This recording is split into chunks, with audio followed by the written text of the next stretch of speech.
So hello guys, we are back with another video guys. आज हम लोग वापस से एक आज हम लोग एक्सरसाइज 3.1 जैसा कि हमने कहा था पिछले वीडियो में कि हम सॉल्व करने वाले हैं, तो आज उसी का सॉल्यूशन का वीडियो लेके आ चुके हैं। एक्सरसाइज 3.1 के इस वीडियो में समझने वाले हैं। अगर आपको ये वीडियो पसंद आती है तो लाइक करो, प्लीज़ लाइक करो, थोड़ा सा सपोर्ट दिखाओ ताकि मैं आपको बाकी सारे चैप्टर्स भी जल्दी से जल्दी क्लियर करवा सकूँ। थोड़ा सा सपोर्ट दिखाइए और बाकी शुरू करते हैं आज का सेशन विथ ओम लिखकर, है ना। ओम लिखकर, है ना, आज के सेशन की हम लोग शुरुआत करेंगे। ठीक है, तो आइए चलिए एक्सरसाइज 3.1 जो है इसका पहला क्वेश्चन हम लोग देखते हैं। पहला क्वेश्चन है, form the pair of linear equation in the following problems and find their solutions graphically. Basically इस क्वेश्चन में ये है कि हमको पेयर ऑफ लीनियर इक्वेशन का एक प्रॉब्लम दिया हुआ है, वर्ड प्रॉब्लम दिया हुआ है। इसके दोनों जो पेयर होते हैं लीनियर इक्वेशन के पेयर, वो हमें खुद से बनाने हैं और फिर इनके सॉल्यूशन निकालने हैं ग्राफिकली इनके सॉल्यूशन हमें निकालने हैं। आइए जरा क्वेश्चन रीड करते हैं। 10 students of class 10 took part in mathematics quiz. If the number of girls is 4 more than number of boys, find the number of boys and girls who took part in quiz. मतलब कि जो 10 student है class 10 के, उनने mathematic quiz में part लिया। अभी इनमें से नंबर ऑफ गर्ल्स इन्हें 4 दी हुई है, number of girls 4 more than number of boys. Number of girls जो भी है, नंबर ऑफ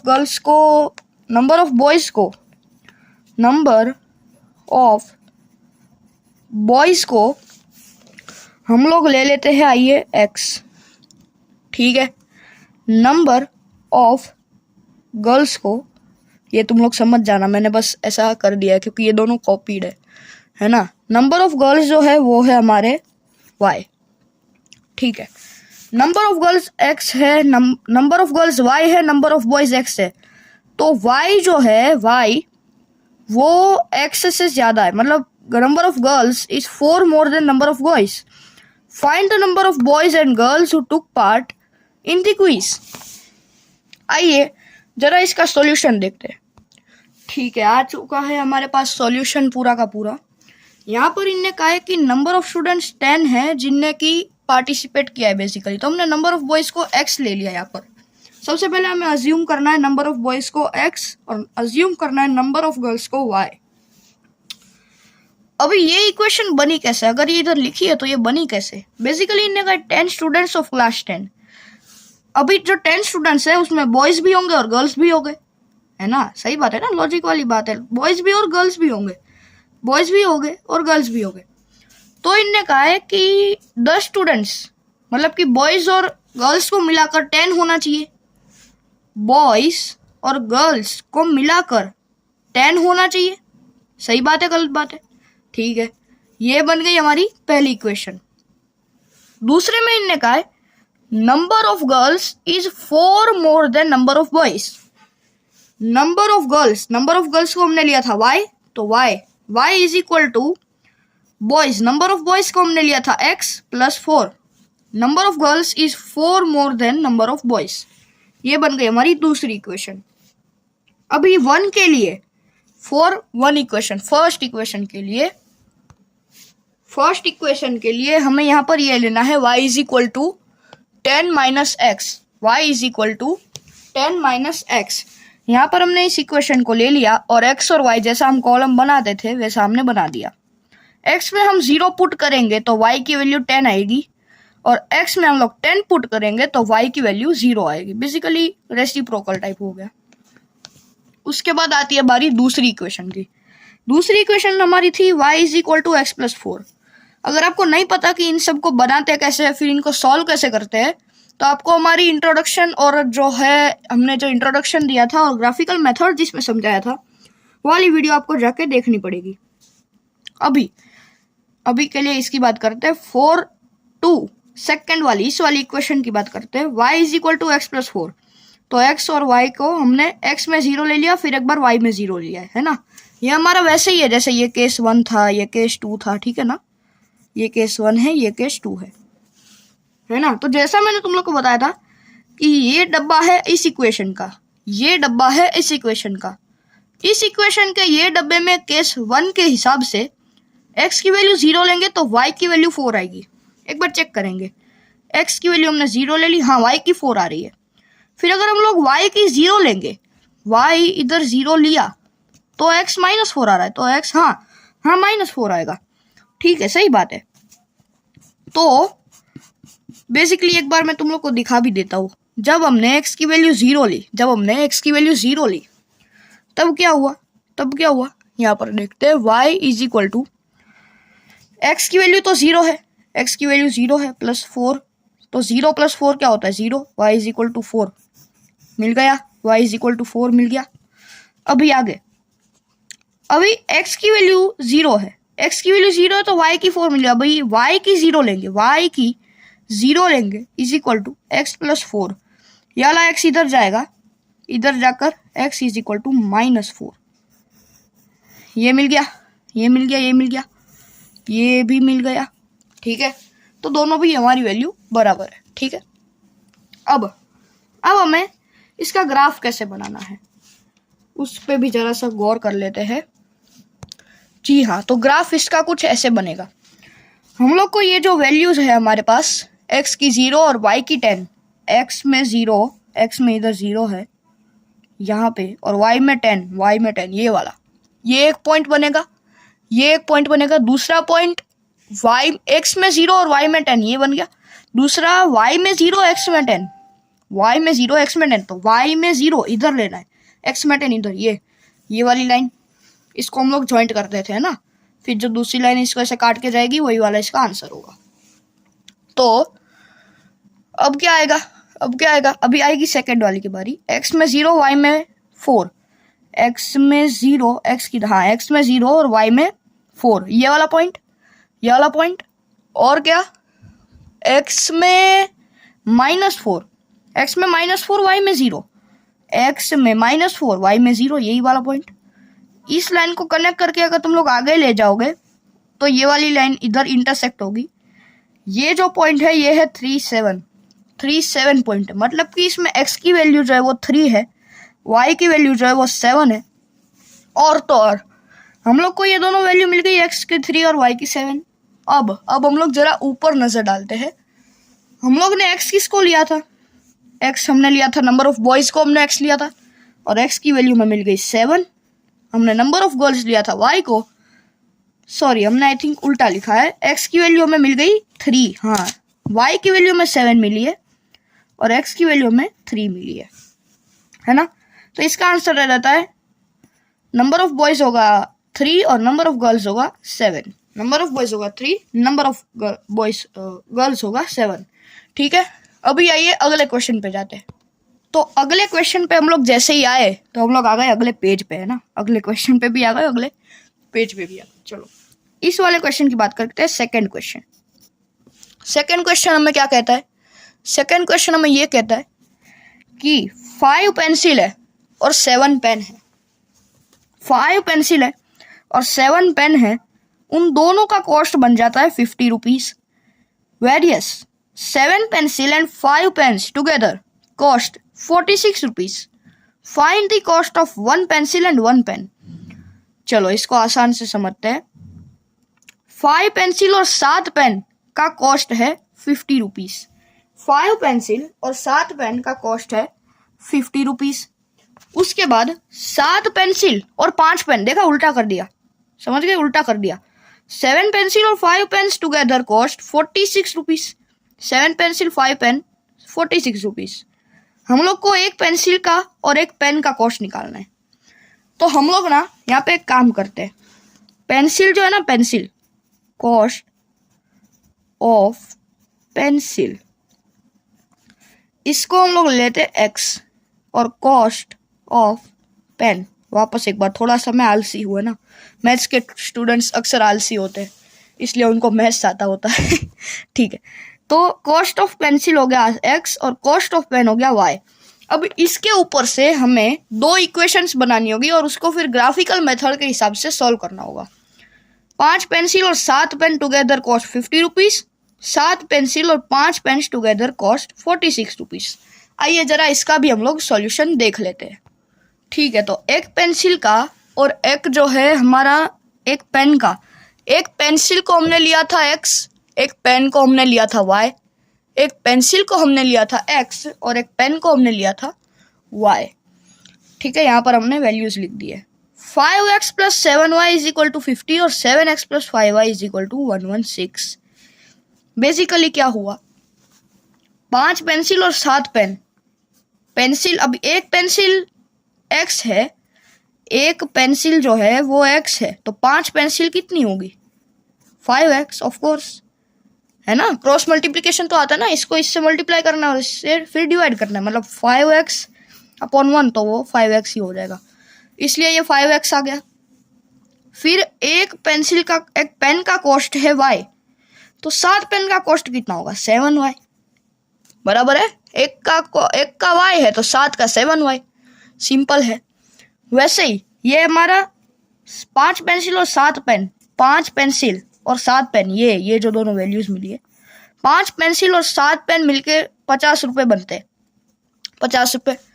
उसके बाद इनने कहा 7x मतलब एक पेंसिल का x, देखो 7 पेंसिल, 7 पेंसिल है ना, 7 पेंसिल, तो यही बेसिकली ऐसे इरेज होके यहाँ पर ये 7 बन जाएगा और यहाँ पर 7। बेसिकली एक पेन को हम लोग ने, एक पेंसिल को हमने x लिया था तो 7 पेंसिल 7x हो जाएगी, है ना, 7 पेंसिल 7x हो जाएगी।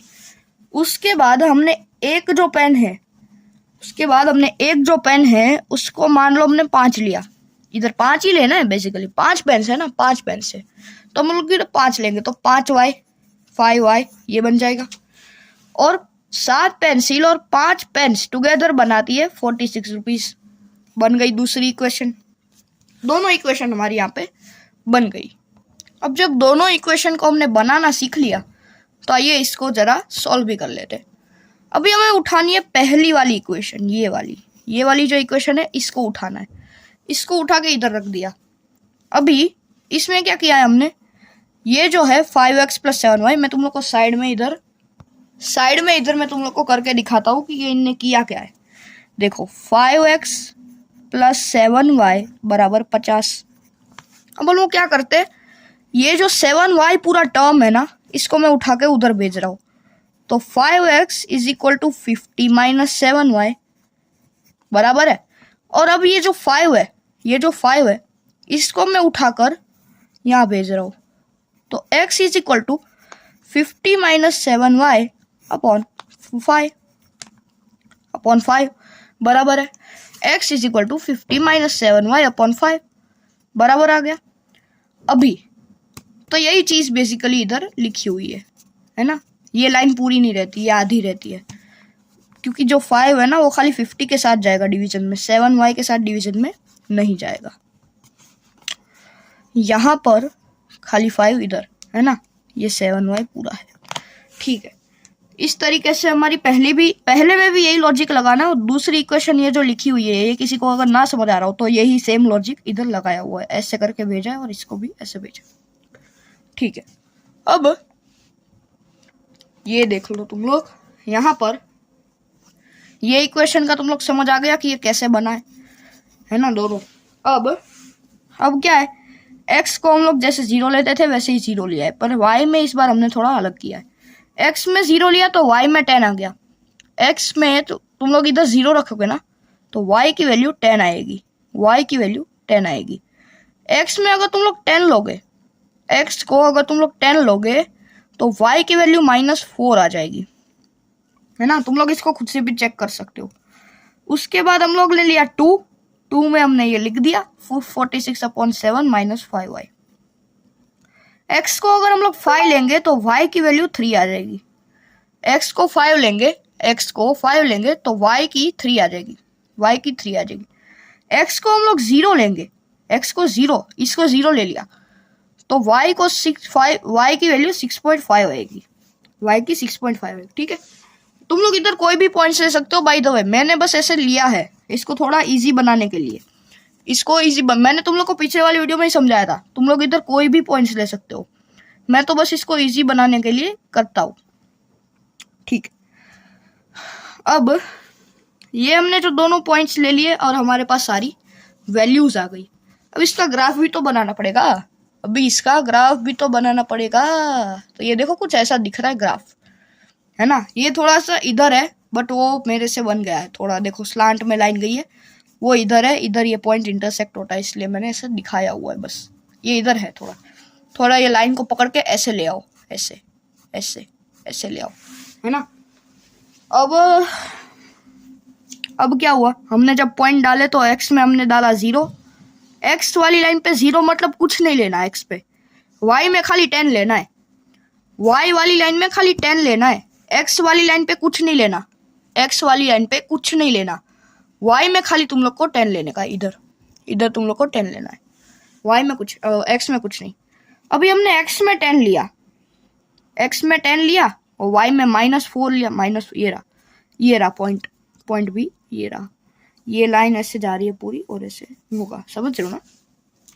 ये पॉइंट भी है यहाँ पे, ये देख लो ये वाला पॉइंट है ना। उसके बाद आता है 5 और 3, 5 और 3, एक्स में 5 वाई में 3, एक्स में 5 वाई में 3, और तुम लोग देखोगे तो यही हमारा आंसर है, क्योंकि ये वाली लाइन इधर इंटरसेक्ट होती है। वो थोड़ा क्या है ना, स्केलिंग वगैरह का प्रॉब्लम पड़ गया और ये ग्राफ नहीं है तो तुम लोग को अच्छे से समझ में नहीं आएगा।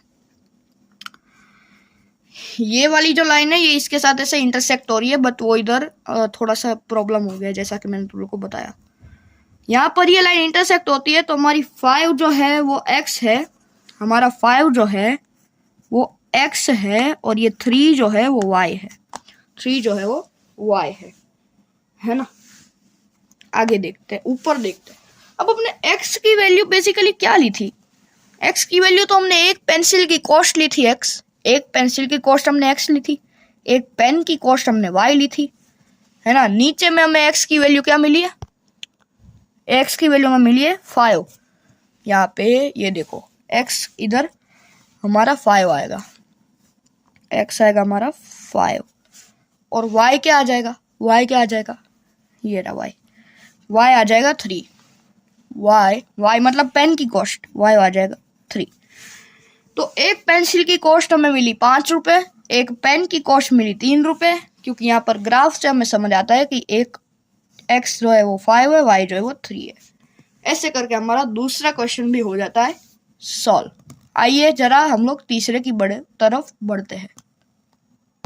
ठीक है भाई, यहाँ पे मैं तीसरा क्वेश्चन ढूंढ रहा था, लेकिन हमारे पास तो इधर सेकंड वाला क्वेश्चन आ चुका है। फर्स्ट क्वेश्चन हमारा ओवर हो गया है ना, मेन क्वेश्चन सेकंड आ चुका है हमारा। अभी इन्हें कहा है on comparing the ratios A1/A2, B1/B2 and C1/, by the way ये चीज भी हमने पिछले वीडियो में समझी थी। अगर आपको नहीं पता कि ये सब क्या लिखा है तो जाकर पिछला वाला वीडियो एक बार विजिट कर लो।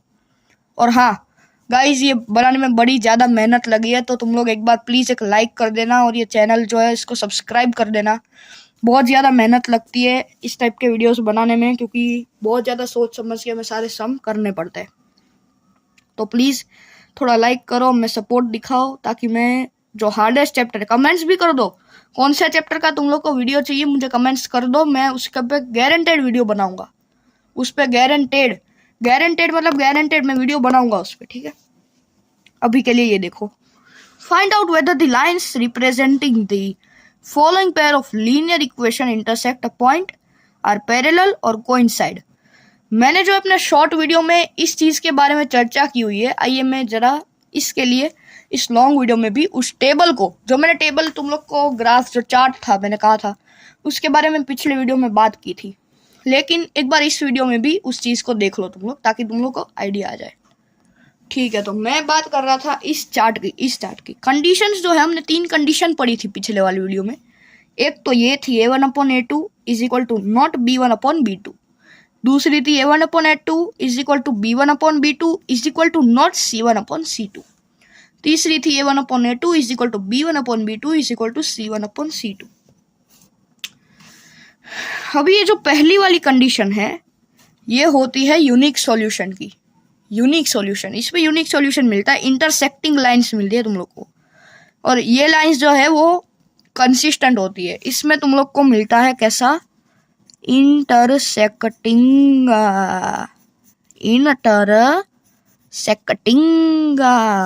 इंटरसेक्टिंग मैंने तुम लोग को एक दिखाया भी हुआ, ये देखो ऐसा इधर इंटरसेक्टिंग। जो हम लोग अभी तक फाइंड करते थे वो बेसिकली इसी टाइप का था, इंटरसेक्टिंग वाले मिलते हम लोग को।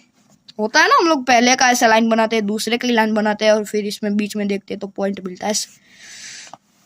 दूसरी कंडीशन क्या थी, a1/a2 is equal to b1/b2 is equal to not c1/c2।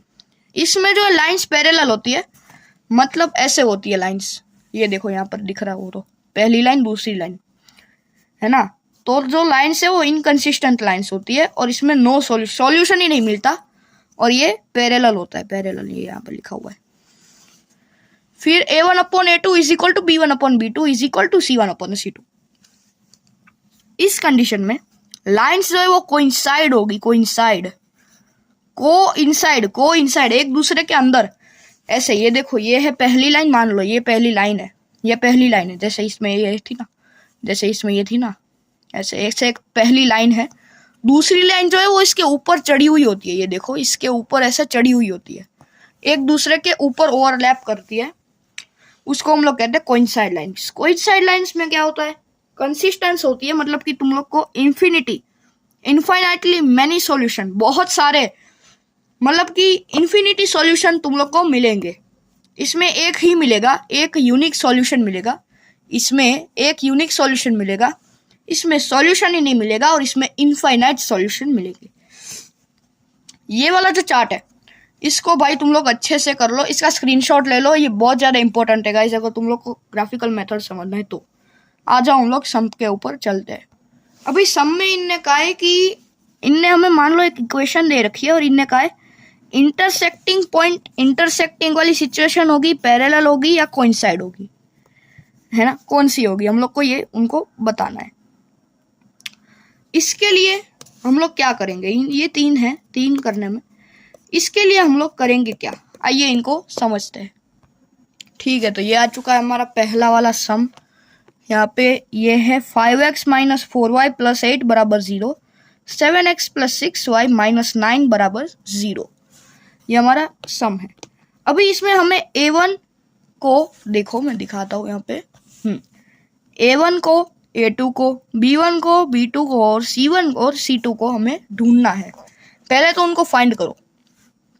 a1 और a2 तुम लोग को क्या दिख रहा है, ये है a1, ये है a2, ये है b1, ये है b2, ये है c1 और ये है c2। तो इसमें जो है हमारे पास a1 क्या है, a1 क्या है 5। हम लोग को सबको डिवाइड करना था, पता है ना, ये कंडीशंस तीनों है ना, a1/a2, b1/b2 और c1/c2 हमें डिवाइड करना है सबको। तो a1 और a2 को डिवाइड करो, 5 और 7 को डिवाइड किया, b1 और b2 को, b1 और b2, b1 और b2, b1 और b2, b1 और b2 इनको डिवाइड करना है। c1 और c2 को डिवाइड करना है, c1 और c2 को डिवाइड करना है, c1 और c2। तो जब हमने देखा ये वाली चीज को ध्यान से, तब हमने देखा भाई कि जब हमने इनको ध्यान से देखा तब हमें पता चला कि ये जो 5/7 है माइनस 4/6, ये तीनों ही पहले तो अलग आ रहे। अभी ये तीनों ही वाली कंडीशन किस में थी, यूनिक सॉल्यूशन था, पता है तुम लोग को, यूनिक सॉल्यूशन था, लाइंस आर इंटरसेक्टिंग, है ना, याद करो लाइंस इंटरसेक्टिंग रहती है। a1/a2 is equal to not b1/b2, first case, पहला वाला ही केस है ना। यहाँ पर मैं अगर तुम लोग को चार्ट दिखाऊं तो ये रहा वो चार्ट, ये देखो है ना, ये वो चार्ट है, ठीक है, ये देख लो। यहाँ पर ये वाली जो कंडीशन थी ना, a1/a2 is equal to not b1/b2, ये वाली कंडीशन हो रही है अप्लाई, और इस कंडीशन के हिसाब से ये जो है ये इसमें इंटरसेक्टिंग लाइंस आती है। ये देखो यहाँ पे मैंने लिखा हुआ है इंटरसेक्टिंग लाइंस आती है, यूनिक सॉल्यूशन बनता है और इंटरसेक्टिंग लाइंस आती है। तो इतना लिखने के बाद a1/a2 is equal to not b1/b2, तुम लोग को ये लाइन लिख के आ जानी है कि लाइंस जो है वो इंटरसेक्टिंग है, लाइंस आर इंटरसेक्टिंग, और वो बनता है एक यूनिक सॉल्यूशन। आगे में अब सेकंड क्वेश्चन देखते हैं। तो भाई अगला जो है वो ये वाला है 9x प्लस 3y प्लस 12 बराबर 0 और 18x प्लस 6y प्लस 24 बराबर 0। ये है हमारा सेकेंड वाला question. 9x plus 3y plus 12 बराबर 0, 18x प्लस 6y प्लस 24 बराबर 0। अब आइए इसका भी जरा हम लोग सॉल्यूशन देखते हैं। तो इसमें a1 और a2, b1 और b2, c1 और c2, c1 और c2 भी तो है, हाँ ये रहा c1 और c2, a1 a2, b1 b2 और c1 c2। इन तीनों को हमें सबसे पहले तो ढूंढना होगा। तो हमारा a1 हो जाएगा 9, a2 हो जाएगा 18, b2 हो जाएगा 3, b1 हो जाएगा 3, b2 हो जाएगा ये 6, c1 हो जाएगा 12, c2 हो जाएगा 24। a1 9, b1 18, c1 a1 9, a2 18, b1 क्या है, हाँ b1 3 और b2 हमारा 6, c1 12 और c2 हमारा 24। a1 a2 b1 b2 c1 c2 तीनों मिल गए। तो अब हमें क्या करना है, अब हमें ये करना है कि इन सब की वैल्यूज को पहले तो पुट डाउन करना है। यहाँ पर ये है तीनों की वैल्यू 9/18, लेकिन 9/18 जो है वो कट होता है, क्योंकि 9 1 जा 9, 9 2 जा 18, 9 2 जा 18, 9 1 जा 9, 9 1 जा 9, 9 2 जा 18, ये कट होता है, 1/2 आएगा। b1/b2 3/6 ये भी कट होगा और 1/2 आएगा। c1/c2 ये भी कट होगा और 1/2 आएगा। अभी हमने क्या देखा, हमने क्या देखा, ओ हमने क्या देखा, जी क्या देखा, ओ हमने क्या देखा। चलो देखते हैं कि हमने क्या देखा है। हमने ये देखा कि a1/a2 जो है, सॉरी गाइस थोड़ा आवाज आ गया, a1/a2 जो है वो बराबर है b1/b2 के, क्योंकि a1/a2 1/2 आया, b1/b2 भी 1/2 आया और c1/c2 भी 1/2 आया। तो ये तीनों सेम है ना, ये तीनों सेम है ना। और इसके लिए हमने कौन सा केस देखा था, इनफाइनाइटली मैनी सॉल्यूशन का। ये जो है हमने देखा था इनफाइनाइटली मैनी सॉल्यूशन में। रुको मैं वापस तुम लोग का एक बार वो वाला चार्ट विजिट करवा देता हूँ। देखो ये चार्ट देखो, a1/a2 is equal to b1/b2 is equal to c1/c2। ये वाली जो कंडीशन है उसमें आते हैं इनफाइनाइटली मैनी सॉल्यूशन। और लाइन कौन सी होती है, लाइंस होती है कोइंसाइड लाइंस होती है, ठीक है। ये वाला केस कोइंसाइड लाइंस का है। तो इसके हिसाब से हमारा आंसर आ जाएगा इनफाइनाइटली मैनी सॉल्यूशन। और लाइंस हमें बतानी थी, वो आ जाएगी कोइंसाइड लाइंस, है ना, कोइंसाइड लाइंस आ जाएगी हमारे आंसर में। नेक्स्ट वाला ये देखते हैं। तो नेक्स्ट क्वेश्चन ऐसा है कि a1 है हमारा 6, a2 है हमारा 2, b1 है हमारा 3 और b1 हमारा कुछ नहीं है, तो इधर 1 होगा, -1 होगा, क्योंकि ये साइन भी तो इंक्लूड होता है ना। और ये भी -3 होगा, है ना, ये होगा -3, ये होगा -1। c1 हमारा 10, c2 हमारा 9। आओ जरा इसका भी सॉल्यूशन देखते हैं। तो हमने देखा कि a1/a2 जो है वो होगा 6/2, मतलब कि 3 होगा। b1/b2 जो है वो होगा 3/1, -3/-1 था, लेकिन माइनस से माइनस कट भी तो होता है, तो इसलिए आ जाएगा 3। फिर हमने देखा c1/c2 था 10/9। तो हमारी कंडीशन बनी a1/a2 is equal to b1/b2। a1/a2 और b1/b2 दोनों सेम है, लेकिन c1/c2 जो है वो डिफरेंट है। और ये वाली कंडीशंस थी हमारी पैरेलल लाइंस की, ये थी हमारी पैरेलल, यहाँ पे लिख देते हैं लाइंस की। और ये जो सॉल्यूशन आता है उसमें आता है नो सॉल्यूशन हमारा आंसर आता है। नो सॉल्यूशन, इसमें नो सॉल्यूशन और जो नो सॉल्यूशन और पैरेलल लाइंस आएगी पैरेलल। अभी आइए बढ़ते हैं हम लोग नेक्स्ट क्वेश्चन की तरफ। तो हमारा जो थर्ड क्वेश्चन जो है यहाँ पे आ चुका है, उसमें हमने देखा था कि तुम लोग ने वो वाला चार्ट में तुम लोग को मैं एक बार फिर से विजिट करवाता हूँ। ये देखो ये आ गया वाला चार्ट, है ना। इसमें तुम लोग ने ये वर्ड कभी नोटिस किए, कंसिस्टेंस, इनकंसिस्टेंट, ये भी कंसिस्टेंट, ये सब नोटिस किया? इसको भी तुम लोग को याद रखना है, क्योंकि अभी ये वाले क्वेश्चन में इसका इंपॉर्टेंस आने वाला है। ये वाला क्वेश्चन हमें क्या कहता है, जरा देखो। On comparing the ratios A1/A2, B1/B2 and C1/C2, find out whether the following pair of linear equation are consistent or inconsistent. Consistent और इनकंसिस्टेंट होगा या नहीं, हम लोग को अभी इन लोग को ये बताना है। तो सबसे पहले ये सिंपल है, हम लोग इसमें जो काम करते थे वो काम भी हमें इसमें करना ही पड़ेगा। लेकिन चेंज इस बार ई है कि ई साला साइड साइड में लिखत है। ई साला साइड साइड में लिखत है, ऊपर नीचे नहीं लिखत है। ये ऊपर नीचे लिखत है, ये साइड साइड में लिखत है। क्या यार, मैं भोजपुरी क्यों बोल रहा हूँ यार, मैं यूपी से हूँ भी नहीं फिर भी बोल, ठीक है चलो। चलो इसमें देखते हैं। पहला जो है क्वेश्चन उसको देखते हैं। पहले में इनने का, ये है हमारा A1, ये है हमारा A2, ये है हमारा B1, ये है हमारा B2। ये पूरा आएगा, देखो जो माइनस होगा तो माइनस के साथ पूरा आएगा। ये है हमारा C1 और ये है हमारा C2। अभी आ जाओ जरा, इसके हिसाब से हम लोग सॉल्यूशन को भी देखते हैं, ठीक है। तो हम लोग को A1, A2, B1, B2 और C1, C2 पर हमें ये पता चलता है कि A1/A2 जो है वो है 3/2। यहाँ पर तुम लोग ये इधर देख सकते हो, मेरे पास बुक इधर ही बाजू में पड़ी है।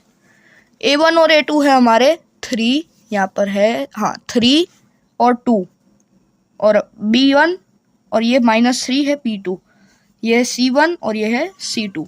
अभी जरा इधर देखो, A1/A2 तो ये रहा, है ना। A1/A2 है 3/2, B1/B2 है 2/3, C1/C2 है -5/7, -5/7 हमारा C1/C2 है ना।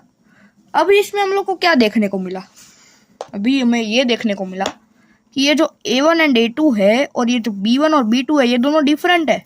C1 और C2 अभी मत देखो, अभी के लिए C1 और C2 मत देखो। तुम लोग ये देखो कि A1/A2 जो है और B1/B2 जो है ये दोनों डिफरेंट है। A1/A2 is equal to not B1/B2। तो ये था हमारा केस 1, ये था हमारा केस 1। इसमें हमारी लाइंस जो थी वो कंसिस्टेंट थी। चलो मैं तुम लोग को एक बार इस चार्ट को विजिट करवा देता हूँ। ये देखो आ गए वही चार्ट पे, ये था हमारा case 1, A1/A2 is equal to not B1/B2। तो इसमें जो लाइंस थी वो आ रही थी कंसिस्टेंट। ये देखो कंसिस्टेंट आ रही है यहाँ पे, ये देख लो तुम लोग इधर कंसिस्टेंट लाइंस आ रही है। तो इसका भी आंसर क्या हो जाएगा, लाइंस जो है वो कंसिस्टेंट है केस 1 के हिसाब से। अभी आ जाते हैं हमारे सेकंड क्वेश्चन पे, एंड बूम आ गए हम लोग सेकंड क्वेश्चन पे। सेकंड क्वेश्चन को देखते हैं जरा। ये है सेकंड क्वेश्चन, A1 A2 इधर, हाँ साइड में लिखत है, फिर B1 B2, ये देखो ये माइनस के साथ C1 C2, है ना। अभी ये वाले सेकंड क्वेश्चन के हिसाब से आ जाइए जरा, सॉल्यूशन को भी जरा देख डालते हैं। इसमें है A1/A2 2/4 हमें मिलेगा, तो कट होकर बन जाएगा 1/2। B1/B2 हमें मिलेगा 3/6, -3/-6 था लेकिन वो माइनस माइनस का साइन कट होगा, 3/6 होता है 1/2। फिर C1/C2 -8/9 मिला हमें। तो A1/A2 is equal to B1/B2 लेकिन is equal to not C1/C2। ये देखो समझ गए, ये अलग है, ये दोनों एक ही चचेरे भाई है, लेकिन ये बंदा थोड़ा डिफरेंट है। तो लाइंस जो आएगी वो इस केस में इनकंसिस्टेंट आएगी। अब बार बार मैं नहीं दिखाऊंगा वाला चार्ट, तुम लोग को खुद से ही जरा इसको याद करना पड़ेगा, है ना। अभी आएंगे हम लोग आंसर नंबर 3 पे, एंड बूम आ गए हम लोग क्वेश्चन नंबर 3 पे। क्वेश्चन नंबर 3 थोड़ा सा हटके क्वेश्चन है। इसमें इनने कहा है कि हमें वापस से यही काम करना है। तो देखो ये हो गया A1, ये पूरा A1 है और ये A2 है, ये B1 है और ये वाला B2 है, ये C1 पूरा इतना और ये C2। अभी इसको सॉल्व करना है ना। ये A1 ये A2 B1 B2। देखो बड़े क्वेश्चन देके कभी घबराना नहीं है, ठीक है। आराम आराम से सॉल्व हो जाएंगे। ठीक है, तो इसके हिसाब से जो हमारा A1/A2, B1/B2 और C1/C2 है ना, इधर इधर देखना है, इधर A1/A2, B1/B2 and C1/C2। A1/A2 को तुम लोग जब सॉल्व करोगे, पहले तो तुम लोग को ये जो फ्रैक्शन है, फ्रैक्शन तुम लोग ने अभी देखा बुक में, यहाँ पर ये देखो फ्रैक्शन जो अभी तुमने ये वाला देखा, इसको तुम लोग को पहले सॉल्व करना पड़ेगा। ये A1, ये A2, ये B1, ये B2, ये C1, ये C2, A1, A2, B1, B2, C1, C2। इसको तुम लोग को पहले सॉल्व करना पड़ेगा, तब तुम्हें आंसर्स ये मिलेंगे। A1/A2 मिलेगा 3/18, B1/B2 मिलेगा 5/-30, C1/C2 मिलेगा 7/14।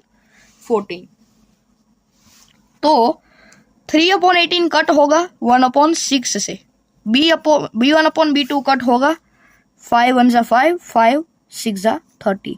ये माइनस के साइन को तुम लोग ऊपर नीचे कहीं पे भी रख सकते हो। C1/C2 7/14, ये भी कट होगा 1/2 से। अब तुम लोग देखोगे कि ये हमें मिला है 1/6, ये हमको मिला -1/6, है ना। ये प्रॉब्लम हो गया, इधर माइनस का साइन आ गया यहाँ पे। तो ये हमारे A1/A2 और B1/B2 दोनों अलग हो जाते हैं। तो हम लोग को लाइंस जो मिलेगी वो मिलेगी कंसिस्टेंट, तुम लोग उस टेबल में देख सकते हो। अब जो हमारा क्वेश्चन नंबर 5 है, क्वेश्चन नंबर 4 है, हमने 3 तो सॉल्व कर लिए, 3 तक तो सॉल्व कर लिए। अभी जो आंसर 4 और 5 है, ये मैं तुम लोग को दे रहा हूँ होमवर्क में, ये दोनों मैं तुम लोग को दे रहा हूँ होमवर्क में। होमवर्क में तुम लोग को, चलो मैं A1, A2, B1, B2 बता देता हूँ तुम लोग को। ये है A1, ये है A2 पूरा, ये है B1 पूरा, ये है B2, C1, C2। इसमें भी बता देता हूँ A1, ये B1, ये C1, ये A2, ये B2, ये C2। तीनों को मैंने तुम लोग को बता दिया है कि कौन सा क्या है, तुम लोग को इसी के हिसाब से पूरा लेना है ना। ये दोनों तुम्हारे HW है, और इसके जो आंसर्स है वो तुम्हें बताने हैं मुझे इसमें कमेंट्स में इसके आंसर बताओ।